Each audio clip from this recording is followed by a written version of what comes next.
అందరికీ నమస్కారం. వారు ధర్నాలు చేయలేదు, సమ్మెలు చేయలేదు, ఎవరికీ వినతి పత్రాలు ఇవ్వలేదు. అయినా గాని వారి జీతాలు పెంచడానికి ప్రభుత్వం అయితే ఏర్పాట్లయితే చేస్తుంది. ఇక వివరాలకెళ్దాం. ఎవరి జీతాలు పెంచుతున్నారు? ఎవరి జీతాలు పెంచడం లేదు? అడిగినా ధర్నాలు, సమ్మెలు చేసినా, వినతి పత్రాలు ఇచ్చినా జీతాలు పెంచే గత్యంతరం లేని పరిస్థితుల్లో ఎవరున్నారు? తర్వాత ఎవరు అడగకున్నా, ఎవరు ధర్నాలు చేయకున్నా, ఎవరు సమ్మెలు చేయకున్నా వారికి జీతాలు పెంచేటువంటి ప్రయత్నం చేస్తుంది ఎవరు అనే విషయాల మీద ఈ వీడియో చూద్దాం. ఇక చెప్పినవన్నీ చేస్తున్నాం, సూపర్ 6 మేనిఫెస్టో హామీలే అజెండా, మాట నిలబెట్టుకున్నాం, సంక్షేమం అభివృద్ధి సుపరిపాలనతో ముందుకు పోతున్నాం, డబుల్ ఇంజన్ సర్కార్తోనే చేయగలుగుతున్నాం అంటూ శాసనసభలో సీఎం చంద్రబాబు నాయుడు ఘాటుగా ప్రసంగించారు. చివరి రోజు మండలిలో మాటల తూటాలు. ఇక చూస్తే దాదాపు ఇక్కడ 8 రోజుల పాటు 45 గంటల పాటు సమావేశాలు జరిగాయి. ఇక్కడ చూస్తే ఎమ్మెల్యేలు, మాజీ ఎమ్మెల్యేల జీతాలు, పెన్షన్ల పెంపుకు సంబంధించి ఇక్కడ అసెంబ్లీ సదుపాయాల కమిటీ సిఫార్సు చేసింది. ఈ ఎమ్మెల్యేలు, మాజీ ఎమ్మెల్యేల జీతాలు, పెన్షన్ పెంచడానికి ప్రభుత్వం అయితే సిద్ధమైనట్లు తెలుస్తోంది. వారికి ఎమ్మెల్యేలు, మాజీ ఎమ్మెల్యేలకు జీతాలు, పెన్షన్ పెంచుతూ వారికి దసరా కానుక, దీపావళి కానుక ఇవ్వడానికి ప్రభుత్వం ముందుకు వస్తున్నట్లు కనిపిస్తోంది. మరి ఇక్కడ ఎన్నో రోజులుగా, దాదాపు 2 ఏళ్లుగా ఉద్యోగులందరూ లక్షల్లో నష్టపోతున్నారు. అసెంబ్లీలో కూడా ప్రతిపక్షాల నాయకులు నిలదీసినా కానీ పరిశీలిస్తున్నామని దాటవేస్తున్నారే తప్ప ధర్నాలు చేసినా లాభం లేదు, సమ్మెలు చేసినా లాభం లేదు, వినతి పత్రాలు ఇచ్చినా లాభం లేనట్లు ఇక్కడ పరిస్థితి కనిపిస్తుంది. దాదాపు ఇప్పుడు జరిగిన వర్షాకాల అసెంబ్లీ సమావేశాల్లో 23 బిల్లులకు ఆమోదం తెలిపారు. 23 బిల్లులకు ఆమోదం తెలిపారు. కానీ ఉద్యోగులకు సంబంధించి మధ్యంతర భృతి 30% ఇవ్వడానికి మాత్రం అసలు వారికి మనసొప్పలేదు. దానికి సంబంధించి బిల్లు ప్రవేశపెట్టడానికైతే మనసొప్పలేదు. ఉద్యోగ సంఘాలను చర్చలకు పిలిచి వారికి ఫస్ట్ మధ్యంతర భృతి, ఏపీ ఉద్యోగులు పెన్షన్లకు సంబంధించి మధ్యంతర భృతి అనేది అత్యవసరం. ఎందుకంటే పీఆర్సీ ఇప్పటింతలో వచ్చే పరిస్థితి లేదు. ఎందుకంటే పీఆర్సీ కమిషనే ఇంతవరకు నియమించలేదు. ఇంకా నాకు తెలిసి అయితే దాదాపు ఇక 10 ఏళ్లకోసారి పీఆర్సీ అయ్యేటట్లుంది ఏపీలో. కాబట్టి మరి ఎమ్మెల్యేలు, మాజీ ఎమ్మెల్యేల జీతాలు పెంచడానికి పూనుకున్న ప్రభుత్వం అడిగినా, మరి అడగకున్నా వారికి అమ్మ అన్నం పెట్టినట్లు వీళ్ళు అడిగినా కానీ ప్రభుత్వానికి అయితే మనసు రావడం లేదు ఉద్యోగులకు ఇవ్వడానికి. మరి ఇంత అసెంబ్లీ సమావేశాల్లో ఇంత అన్యాయం అయితే జరిగింది. ప్రతిపక్షాలు అడిగినా, నిలదీసినా కానీ ప్రభుత్వం అయితే అసలు పట్టించుకోలేదు. ఇక ఉద్యోగులపై చిన్న చూపు ఎందుకు? 4 డిఏలు ఐఆర్ ఇవ్వాల్సి ఉంది, పీఆర్సీ ఊసే లేదు, 30,000 కోట్ల బకాయిలు చెల్లించాలి. రాష్ట్ర వ్యాప్తంగా ఆవేదనతో ఉద్యోగులు ఉన్నారు. ఉద్యమ బాట పట్టక ముందే సమస్యలు పరిష్కరించాలంటూ రాష్ట్ర రెవెన్యూ అసోసియేషన్ అధ్యక్షుడు Bopparaju Venkateswarlu, AP JAC Amaravati associate secretary Palisetti Damodar ఇక్కడ కీలక డిమాండ్ అయితే ప్రభుత్వానికి చేశారు. ఇది ఉద్యోగ జేఏసీ అధ్యక్షులు, అసోసియేషన్దే కాదు, సగటు సాధారణ ఉద్యోగులందరూ కూడా మరి ఈ 4 డిఏలు, ఐఆర్ కోసం, మధ్యంతర భృతి కోసం, పీఆర్సీ కమిషన్ ఏర్పాటు కోసం, పెండింగ్ బిల్స్ కోసం అయితే ఎదురు చూస్తున్నారు. మరి వారు ఖచ్చితంగా మరి అక్టోబర్ 3వ తేదీన జరిగే ఏపీ క్యాబినెట్ మీటింగ్లో ఖచ్చితంగా ఉద్యోగుల సమస్యల పట్ల, ఉద్యోగుల ఆర్థికేతర సమస్యల పట్ల మరి సానుకూల నిర్ణయం తీసుకోవాలి. ఎమ్మెల్యేలు, మాజీ ఎమ్మెల్యేలకు కూడా మళ్ళీ జీతాలు, పెన్షన్ పెంచేందుకు సిద్ధమవుతున్న ప్రభుత్వం మరి ఉద్యోగులకు ఎందుకు పెంచదు? ఖచ్చితంగా మరి అక్టోబర్ 3వ తేదీన జరిగే ఏపీ క్యాబినెట్ మీటింగ్లో ఖచ్చితంగా దసరా, దీపావళి కానుకగా ఉద్యోగులకి 4 డిఏల్లో 2 డిఏలు, ఐఆర్ 30%, పీఆర్సీ కమిషన్ వెంటనే వేయడం, 30,000 కోట్ల పెండింగ్ బిల్లు, 15,000 కోట్లు పెండింగ్ బిల్స్ విడుదల చేయడం అనేది తక్షణమే నిర్ణయం తీసుకోవాలి. ఉద్యోగ సంఘాల జేఏసీని కూడా చర్చలకు పిలవాలి. దసరా, దీపావళి కానుకగా మరి ఉద్యోగులకు ఒక గుడ్ న్యూస్ అయితే చెప్పాలి, ఎమ్మెల్యేలకు, మాజీ ఎమ్మెల్యేలకు చెప్పినట్లు. ఇక ఉద్యోగులపై చిన్న చూపు ఎందుకు? ప్రభుత్వ ఉద్యోగులకు రావాల్సిన 30,000 కోట్ల బకాయిలు, 4 డిఏలు, మధ్యంతర భృతి ఎప్పుడు ఇస్తారని ఏపీ జేఏసీ అధ్యక్షుడు బొప్పరాజు వెంకటేశ్వర్లు ఇక్కడ ప్రభుత్వాన్ని అయితే డిమాండ్ చేశారు. సీఎం చంద్రబాబు ఉద్యోగుల పట్ల ఎందుకు చిన్న చూపు చూస్తున్నారో అర్థం కావడం లేదన్నారు.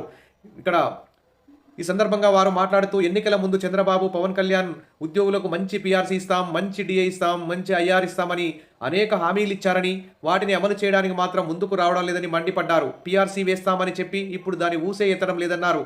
అలాగే దశల వారీగా బకాయిలు ఇస్తామన్నారని, అది ఆ బకాయిలు ఇచ్చేది కూడా ఇవ్వకుండా జాప్యం చేస్తున్నారని చెప్పారు. ఉద్యోగుల పట్ల కూటమి నాయకులకు ఎందుకు చిన్న చూపని వారు ప్రశ్నించారు.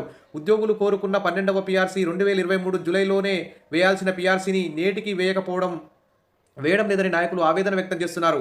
ప్రస్తుతం 4 డిఏలు ఇవ్వాలని, జనవరి వస్తే 5 డిఏలు ఇవ్వాల్సి ఉంటుందని, ఈ దసరాకి 1 డిఏ అయినా ప్రభుత్వం ఇస్తుందని ఉద్యోగులు ఆశగా ఎదురు చూస్తున్నారు. ఇక గ్రాట్యుటీ లేదు, మెడికల్ బిల్స్ రావు. ఇక రిటైర్ అయిన ఉద్యోగులకు గ్రాట్యుటీ, మెడికల్ రియంబర్స్మెంట్ బిల్లులు రాని పరిస్థితి ఉందని వివరించారు. రిటైర్ అయిన ఉద్యోగులకు రావాల్సిన రిటైర్మెంట్ బెనిఫిట్స్ రాకుండానే వారు చనిపోతున్నారని బొప్పరాజు ఆవేదన వ్యక్తం చేస్తున్నారు. ఉద్యోగులు ఆక్రోశం, ఆవేదనతో ఉద్యమ బాట పట్టక ముందే ప్రభుత్వం స్పందించాలని వారు డిమాండ్ చేశారు. ప్రభుత్వం స్పందించి దసరాకి ఉద్యోగుల బకాయిలు ఇవ్వాలన్నారు. ఈ సమావేశంలో పలువురు నాయకులైతే పాల్గొన్నారు.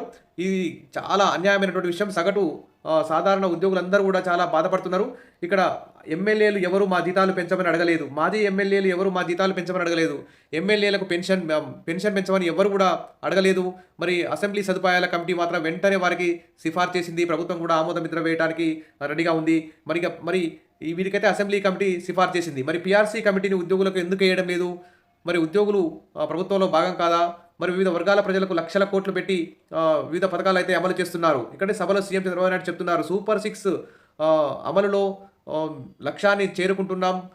మేనిఫెస్టో హామీలే అజెండా, మాట నిలబెట్టుకున్నాం అంటున్నారు. మరి మేనిఫెస్టోలో ఉద్యోగులకు మంచి పీఆర్సీ, మంచి ఐఆర్, పెండింగ్ బిల్స్ ఇస్తాం, అన్ని ఆర్థిక పరిష్కరిస్తామని చెప్పి మరి ఉద్యోగులకు కూడా మేనిఫెస్టోలో హామీ ఇచ్చారు. మరి ఆ మేనిఫెస్టో హామీలను నిలబెట్టుకోవాల్సిన బాధ్యత ఏపీ ప్రభుత్వం మీద ఉంది. ఇటు ఆటో డ్రైవర్లకు, మహిళలకు, సమాన సంఘాలకు, రైతులకు, నిరుద్యోగులకు, ప్రతి ఒక్కరికి కూడా అనేక సంక్షేమ పథకాలు, లక్షల కోట్లు, దాదాపు 3 లక్షల కోట్ల బడ్జెట్ ప్రవేశపెడుతుంది. అందులో కేవలం 30-40 వేల కోట్ల ఉద్యోగులకు ఒకసారి పడిస్తే వారు సంతృప్తిగా, హ్యాపీగా తమ యొక్క విధులు నిర్వహించుకునేవారు. కానీ ఈ ఉద్యోగులు ధర్నాలు, సమ్మెలు, వినతి పత్రాలు ఇచ్చినా కానీ పట్టించుకోకుండా అడగని వారికి లక్షల కోట్లలో, వేల కోట్ల ఆస్తులు ఉన్నటువంటి ఎమ్మెల్యేలు, మాజీ ఎమ్మెల్యేలకు జీతాలు పెంచడానికి, మరి పెన్షన్ పెంచడానికి మరి ప్రభుత్వం పూనుకోవడం మాత్రం అన్యాయం. ఫస్ట్ ఎప్పటి నుంచో 2 ఏళ్ల నుంచి అడుగుతున్నటువంటి ఉద్యోగులకు పీఆర్సీ, పెండింగ్ బిల్లులు, మధ్యంతర వృత్తి 30%, 4 డిఏలు ఇచ్చిన తర్వాతనే ఎమ్మెల్యేలు, మాజీ ఎమ్మెల్యేలకు జీతాలు, పెన్షన్ పెంచుకోండి, మిమ్మల్ని ఎవరు కూడా ప్రశ్నించరు, ఎవరు కూడా మిమ్మల్ని అడగరు, తప్పుపట్టరు అని చెప్పేసి సగటు సాధారణ ఉద్యోగులు అయితే ఇక్కడ భావిస్తున్నారు. ఇక చెప్పినవన్నీ చేస్తున్నాం, సూపర్ 6 మేనిఫెస్టో హామీలే అజెండా, మాట నిలబెట్టుకున్నాం అంటున్నటువంటి ఏపీ సీఎం గారు మరి ఉద్యోగులు అడుగుతున్నటువంటి బతిలాడి తమకు 6 నెలలకోసారి రావాల్సిన డిఏలు, 5 ఏళ్లకోసారి ఇవ్వాల్సిన పీఆర్సీ ఆలస్యమైతే ఇవ్వాల్సినటువంటి మధ్యంతర వృత్తి, రిటైర్మెంట్ అయినగానే తమ హక్కుగా భావించే రిటైర్మెంట్ బిల్స్, రిటైర్మెంట్ బెనిఫిట్స్, తర్వాత అనారోగ్యం పాలైతే ఈహెచ్ఎస్ అమలు చేయమని చెప్పి, విడుదల చేయమని చెప్పి బతిలాడుతున్నారు. అయినా కానీ మరి ప్రభుత్వం అయితే ముందుకు రావడం లేదు. ఇక 8 రోజుల పాటు, 45 గంటల పాటు అసెంబ్లీ సమావేశాలు నిర్వహించారు. 23 బిల్లులు ఆమోదం తెలిపారు. మరి 120 మంది సభ్యులకు మాట్లాడే అవకాశం ఇచ్చారు. ఇందులో ప్రతిపక్షాల వారు కూడా ప్రభుత్వాన్ని ఉద్యోగుల పీఆర్సీ మీద, డిఏల మీద, పెండింగ్ బిల్స్ మీద నిలదీశారు. అయినా కానీ ప్రభుత్వం దాన్ని దాటవేసుకుంటూ వచ్చింది. ఇక కీలక అంశాలపై సీఎం చంద్రబాబు సుదీర్ఘ ప్రసంగాలు చేశారు. కానీ ఉద్యోగుల గురించి సీఎం చంద్రబాబు అయితే ఒక్క మాట కూడా అసెంబ్లీలో పలకలేదు. మరి ఎన్నికల హామీల్లో మేనిఫెస్టో ప్రకటించింది సీఎం చంద్రబాబు గారే స్వయంగా, మంచి పీఆర్సీ ఇస్తామని చెప్పి. మరి ఎలా మర్చిపోయారో ఏమో మరి అర్థం కావడం లేదు. చెప్పినవన్నీ చేస్తున్నాం అంటున్నారు, మరి అడగని వారికి ఏమో అన్నీ ఇచ్చేస్తున్నారు, అడిగిన వారికి ఏమీ లేదు అన్నట్టు ఇక్కడ ప్రభుత్వం వివరిస్తుంది. సగటు సాధారణ ఉద్యోగులు అయితే ఆవేదనతో ఉన్నారు. ఖచ్చితంగా ఉద్యోగుల యొక్క సంక్షేమాన్ని కూడా ప్రభుత్వం చూడాలి. దసరా, దీపావళి కానుకగా ఉద్యోగులకు ఆర్థికేతర సమస్యలన్నీ పరిష్కరించాలి.